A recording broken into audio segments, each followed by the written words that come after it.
भागवत महापुराण की जय। कृष्ण कन्हैया लाल की जय। राधा रानी की जय। भगवान श्री कृष्ण के सभी भक्तों को राधे राधे, जय श्री कृष्ण।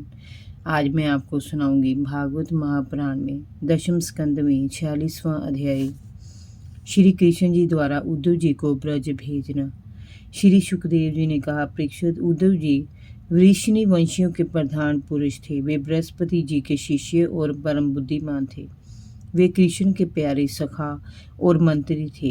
एक बार भगवान श्री कृष्ण ने उद्धव जी से कहा, प्रिय उद्धव जी, आप ब्रज में जाओ। वहाँ मेरे माता पिता नंद बाबा और यशोदा मैया है और मेरे वरह में दुखी गोपियाँ हैं।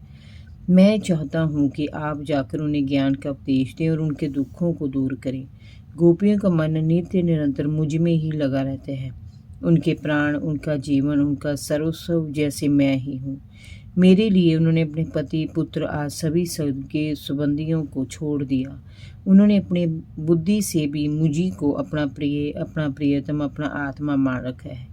मेरा ये व्रत है कि जो लोग मेरे लिए लौकिक परलौकिक धर्मों को छोड़कर कुछ नहीं करते, उनका भरण पोषण मैं स्वयं करता हूँ। प्रिय उद्धव, मैं उन गोपियों को समझाना चाहता हूँ, परंतु मेरे यहाँ चले आने से वे मुझे अपने से दूर मानती हैं और मेरा स्मरण करके अत्यंत मोहित हो रही हैं।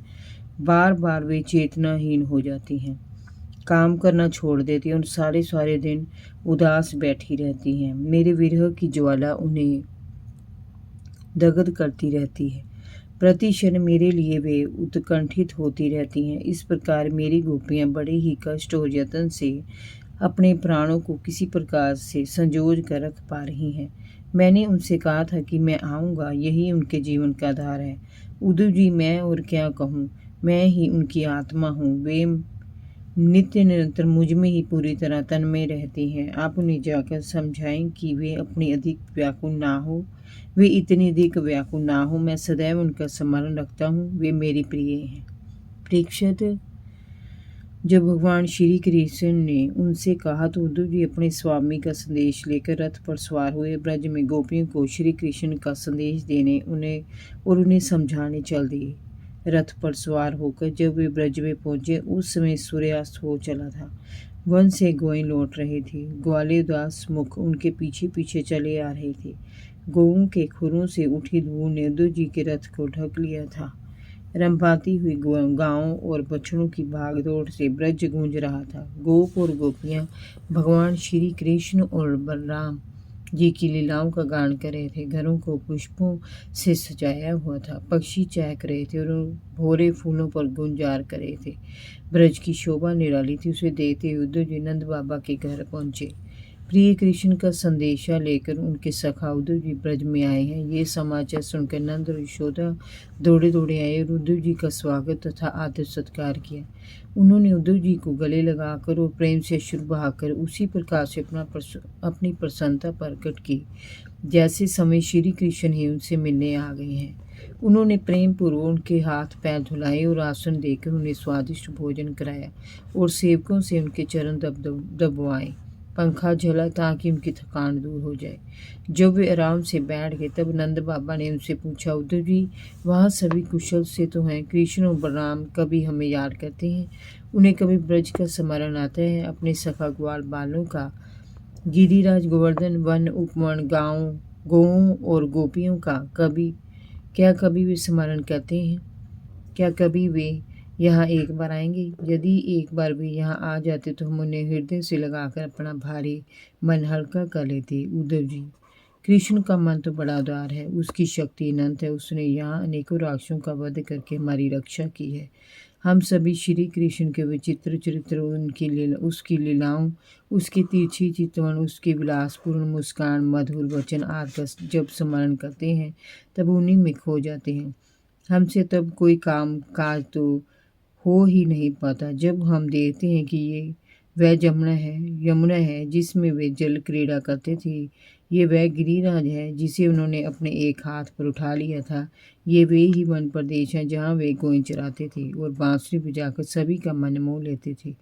ये वे गलियाँ हैं जहाँ वे अपने सखाओं के साथ अनेक प्रकार के खेल खेला करते थे और जगह जगह उनके वे चरण चिन्ह हैं जिन्हें बालों ने अभी तक मिटने नहीं दिया है। वे उन्हें देख देख कर अश्रु बहाते हैं और श्री कृष्ण में खोए रहते हैं। तब हमारा मन बड़ा दुखी हो जाता है। समझ में नहीं आता कि हम उन्हें कैसे समझाएं, कैसे दिलासा दें। उद्धव जी, हमें तो अब विश्वास हो गया है कि श्री कृष्ण बलराम अवश्य कोई देव शिरोमणि है, जो देवताओं का कोई बड़ा प्रयोजन सिद्ध करने के लिए यहाँ आए हुए हैं। स्वामी गर्गाचार्य जी ने भी मुझसे ऐसा ही कहा था। कंस और अनेक राक्षसों को मारकर उन्होंने जो अद्भुत पराक्रम दिखलाया है और गोवर्धन पर्वत को भी जिस प्रकार उन्होंने 7 दिन तक अपने एक हाथ पर उठाए रखा, वह किसी भी अद्भुत चमत्कार से कम नहीं है। परीक्षित, नंद बाबा श्री कृष्ण के प्रेम में विह्वल होकर इस प्रकार उनकी लीलाओं का बखान करते जाते थे और अश्रु बहाते जाते थे। कहते कहते उनका गला अवरुद्ध हो गया तो वे सिर नीचा करके चुप हो गई। यशोदा तो कुछ बोल ही नहीं पा रही थी, वे लगातार अश्रु बहाई जा रही थी। उद्धव जी ने उनकी दशा देखी तो लगा कि श्री कृष्ण के प्रति उनका अगाध अनुराग है। ये देखकर वे नंद रस में डूब गए और उनसे कहने लगे। उद्धव जी ने कहा, मान्यवर नंद जी, इसमें कोई संदेह नहीं है कि आप अत्यंत भाग्यवान हैं, क्योंकि चराचर जगत को बनाने वाले, संसार को ज्ञान देने वाले समय नारायण हैं, जो श्री कृष्ण के रूप में अवतरित हुए हैं।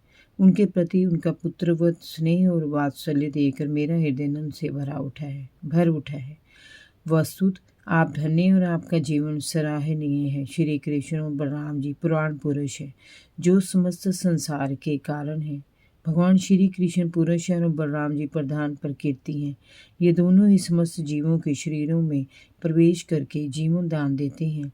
जो जीव मृत्यु के समय भी अपने शुद्ध मन से एक क्षण के लिए भी इन्हें याद कर लेता है, वह समस्त संसारिक कर्मों की व्याधि से छूट जाता है और परम गति प्राप्त करता है। वे भगवान ही हैं और सभी जीवों के आत्मा हैं। भक्तों की अभिलाषा पूर्ण करने और धरती से दुष्टों का भार कम करने के लिए ही वे मनुष्य रूप में अवतार लेकर प्रकट हुए हैं। उनके प्रति आप दोनों का ऐसा वात्सल्य भाव देखकर मैं तो यही कहता हूँ कि अब आपके लिए कोई कार्य शेष नहीं रह गया है। भक्त वत्सल श्री कृष्ण थोड़े दिनों में ही ब्रज आएंगे और आपको आनंदित करेंगे। वे अपना ब्रज आने का वचन अवश्य पूरा करेंगे। आप दोनों परम भाग्यशाली हैं। आप किंचित भी शोक न करें। आप जब भी उन्हें याद करेंगे, वे श्री कृष्ण सदैव आपके पास ही रहेंगे। वे तो सदैव अपने आपके हृदयों में निवास करते हैं। किसी एक शरीर के प्रति उनका अभिमान नहीं है। इसी कारण ना तो कोई उनका प्रिय है और ना अप्रिय। वे देह से परे हैं, वे समदर्शी हैं, सभी के लिए समान हैं। उनके लिए उत्तम और अधम का कोई भेद नहीं है। वे मात्र उनके कर्म देखते हैं और उन्हीं के अनुरूप उन्हें वरदान और दंड देते हैं। वे अजन्मे हैं, किंतु साधुओं के परितारण के लिए, दुष्ट कर्मों के दलन के लिए, लीला करने और अपने अस्तित्व का बोध कराने के लिए वे प्राय अवतार लेते हैं। तीनों गुणों सत्व रज तम से अलग होने पर भी वे इन तीनों के द्वारा लीला करते हैं। उन्हीं के द्वारा वे जगत की रचना, पालन और संहार करते हैं। ये जीव भ्रम के कारण और अपनी बुद्धि से अपने को ही करता और मैं मेरा मानने लगता है, जो असत्य है। भगवान श्री कृष्ण आप दोनों के ही पुत्र नहीं हैं। वे समस्त प्राणियों के आत्मा, पुत्र, माता पिता, भाई बहन और स्वामी हैं। भगवान से पृथक कुछ भी नहीं है। वास्तव में हमें जो कुछ भी दिखाई देता है, जो कुछ भी अनुभव होता है, वह सब उसी परमात्मा का है। वही परम सत्य है। परीक्षित, उद्धव जी और नंद बाबा के मध्य रात भर इसी प्रकार से बातें होती रही। रात कब बीत गई कुछ पता ही नहीं चला। भोर होने पर गोपियां उठी और भगवान श्री कृष्ण की लीलाओं को मंगल गीत गाने लगी तो उद्धव जी का ध्यान भंग हो गया। नंद बाबा यशोदा को भेजकर वे उठ खड़े हुए नित्य कर्म से निवृत्त होने चले गए। उनके कानों में निरंतर भगवान श्री कृष्ण के चित्र को लेकर गीत सुनाई देते रहे। भोर होने पर गोपी ने नंद बाबा के द्वार पर एक सुंदर रथ देखा तो वे आपस में बातें करने लगी कि ये रथ किसका है। क्या कृष्ण और बलराम को ले जाने वाला क्रूर तो फिर नहीं आ गया? लेकिन अब वह यहाँ से किसे ले जाएगा? क्या कंस का पिंडदान कराने के लिए वह हमें लेने आया है? अब वह क्यों आया है? जब वे इस प्रकार बातें कर रही थी तभी नित्य कर्म से निवृत्त होकर उद्धव जी वही आ पहुँचे। जय जय श्री राधे। भागवत महापुराण की जय। कृष्ण कन्हैया लाल की जय। भगवान श्री कृष्ण के सभी भक्तों को राधे राधे। जय श्री कृष्ण।